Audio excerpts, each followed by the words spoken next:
ସମସ୍ତଙ୍କର ଶୋଇବା ଶୈଳୀ ଭିନ୍ନ। ସମସ୍ତେ ଅଲଗା ଅଲଗା ଢଙ୍ଗରେ ଅଲଗା ଅଲଗା ଭାବରେ ଶୁଅନ୍ତି। ଆଉ ଶୋଇବା ବି ଆମ ଶରୀର ପାଇଁ ନିହାତି ଗୁରୁତ୍ୱପୂର୍ଣ୍ଣ ଜିନିଷ। ଆମେ ଯଦି ରେଷ୍ଟ ନ ନେବା ତାହେଲେ ଆମ ଶରୀର ଖରାପ ହୋଇଯିବ। କିନ୍ତୁ ଯଦି ଆମେ ଅଧିକ ରେଷ୍ଟ ନେବା ବା ଅଧିକା ସମୟ ଶୋଇ ରହିବା ତେବେ ମଧ୍ୟ ଆମ ଦେହ ଖରାପ ହେବ। ଆଉ ଯଦି କମ୍ ଶୋଇବା ତେବେ ମଧ୍ୟ ଆମ ଦେହ ଖରାପ ହେବ। ଗୋଟେ ଦିନରେ ନିଶ୍ଚିନ୍ତ ଭାବରେ ଆମକୁ 8 ଘଣ୍ଟା ଶୋଇବା ଦରକାର ବା 8 ଘଣ୍ଟା ଆମକୁ ରେଷ୍ଟ ନେବା ନିହାତି ଦରକାର। ତେବେ ଅନେକ ରିସର୍ଚ୍ଚ ପରେ ବା ଅନେକ ପର୍ଯ୍ୟବେକ୍ଷଣ ପରେ ଏହା ଜଣାପଡ଼ିଛି ଯେ ଆମର ଯେଉଁ ଶୋଇବା ଶୈଳୀ, ଆମ ଶୋଇବା ଶୈଳୀରୁ ଆମର ବ୍ୟକ୍ତିତ୍ୱ ବା ସ୍ୱଭାବ ବିଷୟରେ ଜାଣିହେବ। ତେବେ এই ভিডিও মাধ্যমে আসন্তু জানিবা আপনার শোଇବା শৈলীরু আপনার ব্যক্তিত্ব এবং আপনার চরিত্র সম্পর্কে। নমস্কার, মু মনোজ দাস, স্বাগত আপনার আজিকার এই ভিডিওরে। প্রথমে লগ পজিশন। যদি আপন মানে এইভাবে ভাবে শুয়ন্তি ଏହା ଆପଣଙ୍କୁ ପିଠିଜନିତ ଯନ୍ତ୍ରଣାରୁ ମଧ୍ୟ ମୁକ୍ତି ଦେଇଥାଏ। ଯଦି ଆପଣଙ୍କର ଏସିଡ଼ିଟିର ସମସ୍ୟା ଥାଏ ତାହେଲେ ମଧ୍ୟ ସେଥିରୁ ମଧ୍ୟ ଏପରି ଶୋଇଲେ ଆପଣଙ୍କୁ ମୁକ୍ତି ଦେଇଥାଏ। ଯଦି ଏପରି ବ୍ୟକ୍ତିମାନଙ୍କ ବିଷୟରେ ଜାଣିବା ପାଇଁ ଚାହିଁବା ତେବେ ଏପରି ବ୍ୟକ୍ତିମାନେ ସାଧା ସିଧା ଜୀବନ ବଞ୍ଚିବା ପାଇଁ ଭଲ ପାଆନ୍ତି। ବେଶୀ ଦେଖେଇ ହେବାକୁ ଏମାନେ ପସନ୍ଦ କରନ୍ତିନି। ତାଙ୍କ ପାଖରେ ଯେତିକି ଅଛି ସେତିକିରେ ସେମାନେ ସନ୍ତୁଷ୍ଟ ରହିବା ଶିଖିଛନ୍ତି। ଏମାନେ ପୁରାପୁରି ସିମ୍ପଲ୍।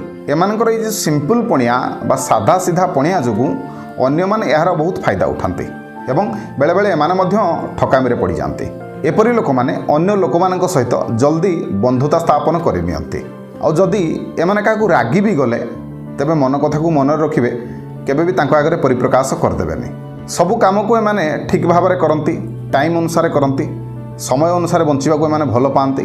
ନିଜର କାମ ନିଜେ କରିବାରେ ପସନ୍ଦ କରନ୍ତି ଏବଂ ନିଜ କାମ ନିଜେ କରିବାରେ ମଧ୍ୟ ଏମାନଙ୍କୁ ଆନନ୍ଦ ମିଳିଥାଏ।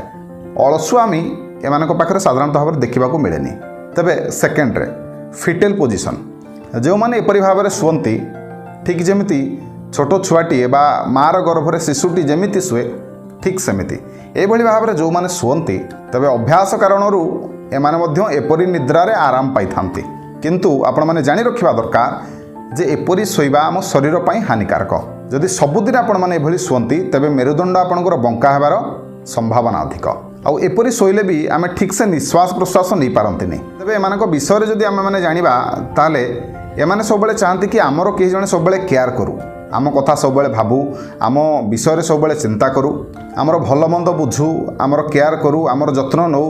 ଏମାନେ ନିଜ ମନ କଥାକୁ ନିଜ ମନରେ ରଖନ୍ତି କିନ୍ତୁ ତଥାପି ଚାହାନ୍ତି ଯେ ତାଙ୍କର ମନ କଥାକୁ ଅନ୍ୟମାନେ ସମସ୍ତେ ବୁଝନ୍ତୁ, ସେମାନେ କ'ଣ କରିବା ପାଇଁ ଚାହୁଁଛନ୍ତି ତାହା ବୁଝନ୍ତୁ ଏବଂ ତାଙ୍କୁ ସେୟା କରିବାକୁ ଦିଅନ୍ତୁ। ଏମାନେ ଅନ୍ୟମାନଙ୍କଠାରୁ ସବୁବେଳେ ସହାୟତା ଆଶା କରନ୍ତି, ସବୁବେଳେ ସହାନୁଭୂତିର ଆଶା କରନ୍ତି। ଏମାନେ ହଠାତ୍ କାହା ସହ ଜଲ୍ଦି ବା ଏତେ ଜଲ୍ଦି ବନ୍ଧୁତା ସ୍ଥାପନ କରିବେନି। ଆଉ ଯଦି ଥରେ ଏମାନେ ଆପଣଙ୍କ ସହିତ ବନ୍ଧୁତା ସ୍ଥାପନ କରିଦେଲେ ତାହେଲେ ବନ୍ଧୁତାକୁ ଏତେ ଜଲ୍ଦି ସେମାନେ ଭାଙ୍ଗିବେନି, ଧୋକା ତାଙ୍କ ତରଫରୁ ଦେବେନି, ତାହା ଗ୍ୟାରେଣ୍ଟେଡ଼। ତେବେ ଦେଖିବାକୁ ଗଲେ ମହିଳାମାନେ ବା ଝିଅ ପିଲାମାନେ ବେଶୀ ଏଇଭଳି ଢଙ୍ଗରେ ଶୁଅନ୍ତି। ଏଭଳି ଢଙ୍ଗରେ ଶୋଉଥିବା ମହିଳାମାନେ ଅଧିକ ସେନ୍ସିଟିଭ୍ ଏବଂ ଲାଜକୁଳା ସ୍ୱଭାବର। ଏମାନେ ନିଜର ଭବିଷ୍ୟତକୁ ନେଇ ଅଧିକ ଚିନ୍ତିତ ରୁହନ୍ତି। ଏମାନେ ନିଜର ପାର୍ଟନର ସହିତ, ନିଜର ସାଥୀ ସହିତ, ନିଜର ବନ୍ଧୁଙ୍କ ସହିତ କିମ୍ବା ନିଜ ପରିବାର ଭିତରେ ରହିବାକୁ ଅଧିକା ଭଲ ପାଆନ୍ତି। ଥାର୍ଡ଼ରେ ସୋଲଜର ପୋଜିସନ୍। ଏଇଭଳି ଭାବରେ ଯେଉଁମାନେ ଶୁଅନ୍ତି ମୁହଁ ଉପରକୁ କରିକି ବା ଚିତେଇକି ଯେଉଁମାନେ ଶୁଅନ୍ତି ସେମାନେ ଦେଖିବେ ସାଧାରଣତଃ ଭାବରେ ବେଶୀ ଘୁଙ୍ଗୁଡ଼ି ମାରନ୍ତି। ଆଉ ଏଭଳି ଶୋଇଲେ ବି ଏହା ସ୍ୱାସ୍ଥ୍ୟ ପାଇଁ ଅତି ଉତ୍ତମ। ଆଉ ଯଦି ଏଭଳି ଆପଣମାନେ ଶୋଇବେ ଦେଖିବେ ଆପଣଙ୍କର ଯେଉଁ ଏସିଡ଼ିଟିର ଯଦି ସମସ୍ୟା ଥିବ ତାହେଲେ ମଧ୍ୟ ସେଥିରୁ ଆପଣଙ୍କୁ ଆରାମ ଦେବ। ତେବେ ଏମାନଙ୍କ ବିଷୟରେ ଯଦି ଦେଖିବା ଏମାନେ ନିଜଠାରୁ ଅଧିକ ଆଶା ରଖନ୍ତି। ଏମାନେ ଭାରି ସେଲ୍ଫ କନଫିଡେଣ୍ଟ, ନିଜ ଉପରେ ନିଜର ଆତ୍ମବିଶ୍ୱାସ ପ୍ରବଳ। ଏମାନେ ପୁରା ନିଶ୍ଚିନ୍ତ ହୋଇକି ଥାନ୍ତି ଯେ ଯାହା ବି କାମ ହେଉ ଏମାନେ ତାକୁ କରିପାରିବେ। ଏମାନେ ସାଧାରଣତଃ ଭାବରେ ଅନ୍ୟମାନଙ୍କ ଅପେକ୍ଷା ଶାନ୍ତ ଏବଂ ସ୍ଥିର, ନିଜ ଜିଦ୍ରେ ପୁରାପୁରି ଅଟଳ। ଯାହା ଥରେ କଥା ଦେବେ ତାହା କାମରେ କରିକି ଦେଖାଇବେ। କଥା ଦେଇକରି ପଛଘୁଞ୍ଚା ଦେଲାବାଲା ଏମାନେ ନୁହଁ। ଅନ୍ୟକୁ ସାହାଯ୍ୟ କରିବା, ଯଦି କିଛି ନୂଆ କାମ ମିଳିଲା ବା ଯାହା ବି କିଛି କାମ ମିଳିଲା ତାକୁ କରିବା, ଏଭଳି କରିବାରେ ଏମାନଙ୍କୁ ଆନନ୍ଦ ମିଳିଥାଏ। ଏମାନଙ୍କୁ ସବୁବେଳେ ନୂଆ ନୂଆ କିଛି ବିଷୟରେ ଜାଣିବା ପାଇଁ, ନୂଆ ନୂଆ କାମ କରିବା ପାଇଁ ଏମାନଙ୍କୁ ଆନନ୍ଦ ମିଳେ। ଏମାନଙ୍କ ପାଖରେ ମଧ୍ୟ ସେତିକି ଦକ୍ଷତା ଅଛି ଯେ ଏମାନେ ଅନେକ କିଛି ନୂଆ କରିକି ମଧ୍ୟ ଦେଖାନ୍ତି। ଅନ୍ୟକୁ ସାହାଯ୍ୟ କରିବାର ମନରେ ଯେଉଁ ଭାବନା ଏମାନଙ୍କ ପାଖରେ ପୁରା ଭରପୁର ମାତ୍ରାରେ ରହିଛି। ଅନ୍ୟକୁ ଯଦି ଏମାନେ ଅସୁବିଧାରେ ଦେଖିଲେ ताले निश्चिंत भाव में एमाने हेल्प करने को पूरा आगे ठिया होइथिबे। तापरे फ्री फॉल पोजिशन एभली भाव में जो मैंने शुअती पेटेकी से निश्चिंत भाव में से भली शोबार आनंद मिले से किसी असुविधा नहीं, किंतु एपरी शोले आपणकर हजमटी भारी भल भाव में हम, किंतु यह स्वास्थ्य दृष्टिकोण भल नुह। आपण जदि पेटेकी शोबे तेबे निश्वास नबार आपन को असुविधा हम, बारंबार आपण मैंने निदरे थिले भी बेक एड़े हेड़े बुलेकी निश्वास ने निजक टेकिकी निश्वास ने जो आपण को बेकर समस्या देखादेव। बेक सब देखिए बथा रहा। एमान स्वभाव विषय जदि देखा एमाने अत्यधिक स्नेही, एमान पाखे भल पाइबा प्रचुर भाव में भरी रही। एमाने सब चाहती कहीं जड़े भल पाऊ आ से अन्य को भल पाइबा देवे। एमाने भारी खुशी मिजाजर एवं स्नेह प्रेम भरा मनीष। एमाने खूब उच्च भिलासी। जदि एपरी लोक मानू आपण मैंने आदर देवे भल पाइबा देवे देखिए से तुमको पूरा मुंडेकी बुलिबे। सेमाने तांकर जो भल पाइबा आपण प्रति असीम बहुत अधिका एवं एमाने आपण किछि भी करिपारिबे। एमाने साधारणतः भाव में कली झगड़ा ठारू बहुत दूर रुहंती। सुख शांति रे निज परिवार गहन रे बंचिबाको एमाने भल पाती। एमाने खूब स्वप्न देखती। बड़ हेबार आशा एमानक पाखरे पूरा भरपूर मात्रा रही। जीवन में अनेक किछि करिबाकू अनेक किछि पाइबाकू एमाने आशा रखि थांती एवं जदि किछि से भली सुविधा सुजोग मिले एमाने अनेक किछि करिकि भी देखि थांती।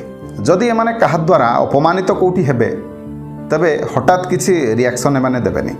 समय एवं सुजोग को एमाने अपेक्षा करिकि रहिबे एवं समय आसिले तार उचित जवाब सेमाने दियंती। एमाने काहार असम्मान करंतिनी कि चाहतेनि कि तांकर भी किए असम्मान करू।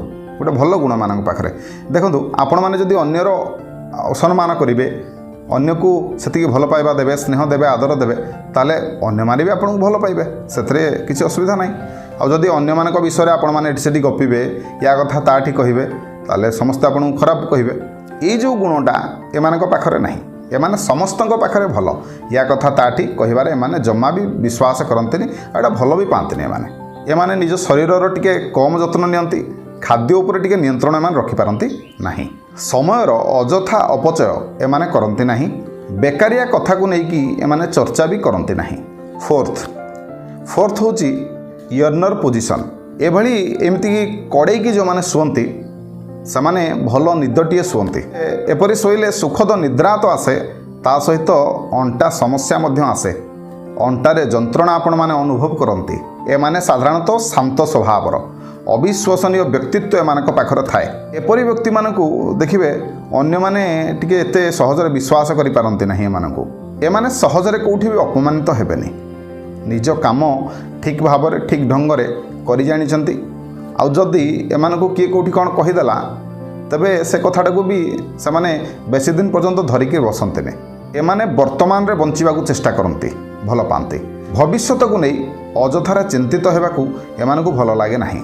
जहाँ भी काम हो ताकू पूरा करिबारे माने विश्वास करते और पूरा भी करती।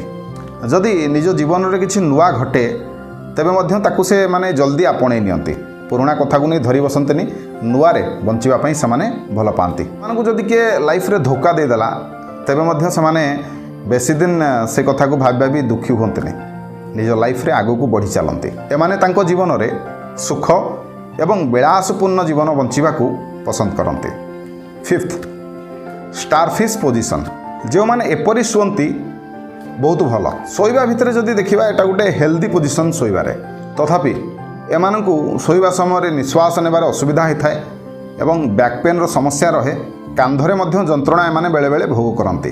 तेबे एमानक विषय आम जदि देखिबा तेबे एमाने निज अपेक्षा अन्य को अधिक प्राधान्य दियंती। आपण जिते मिछ कथा भी कहतु देखिए जदि एमाने थिबे ताले आपण कथा को बड़ ध्यानर सहित शुणुवे। से माने जानुवे जे आपण माने मिछ कहउछंती। एमाने अन्यर मनरे आघात देबाकू भल पांतिनी। एमाने अन्यर सम्मान दियंती, यथेष्ट सम्मान दियंती। एमाने सेथिपई तो एमानकर बहु बंधु माने अनेक सेमानकर सेथिपई बंधु। जदि आपण माने अन्य मानकू भल पाइबा देबे सेमानक प्रति भल रहिबे ताले आपणको पई भी समस्ते भल कथा कहिबे, आपणको पई भी समस्ते भल रहिबे। ठीक सेमती एमाने अन्यर सम्मान अधिका करती, अन्य को अधिका भल पाइबा दियंती, अन्य को अधिक इंपोर्टेंस दियंती। सेथिपई मध्य एमाने एमानकर सबुआडे बहुत सपोर्टर। एमाने साधारणतः भाव में शांत स्वभावर निज उपरको न आसवा पर्यंत एमाने किछि भी रिएक्शन दियंतिनि। एमाने अत्यंत विश्वसनीय। जदि सांग हिसाब से आपण माने किछि कथा तांकु शेयर कले तबे ताकु से निज भितर सीमित रखती। एमती नुहंती कि आपण जो कथाटा कहले सी पुणी 5 जन को कहे सेमती नुह। से एमानकु बहुत लोक अधिका भल पाती। एमाने उच्च भिलासी जीवन में एमाने अनेक सफलता मध्य लाभ करती। बहुत लोकंकर सपोर्ट बा बहुत सांगसाथी मानकर सपोर्ट एमानकु मिलता है। खास करिकी राजनीति क्षेत्र में एमाने अधिक सक्रिय एवं एमानकु राजनीति क्षेत्र में मध्य अधिक सपोर्ट मिलता है। आपण माने कमेंट माध्यम मते निश्चिंत भाव में जनइबे जे आपण माने किभली भाव शुवंती एवं आपन को भिडियोटी किपर लागिला। आशा करुछि आजिकार भिडियोटी आपण मानकु निश्चय भल लागिथिबो। जदि भिडियो भल लागिथाय तबे भिडियो को लाइक करिवे, शेयर करिवे, चैनल को सब्सक्राइब करिवे। रहिली धन्यवाद।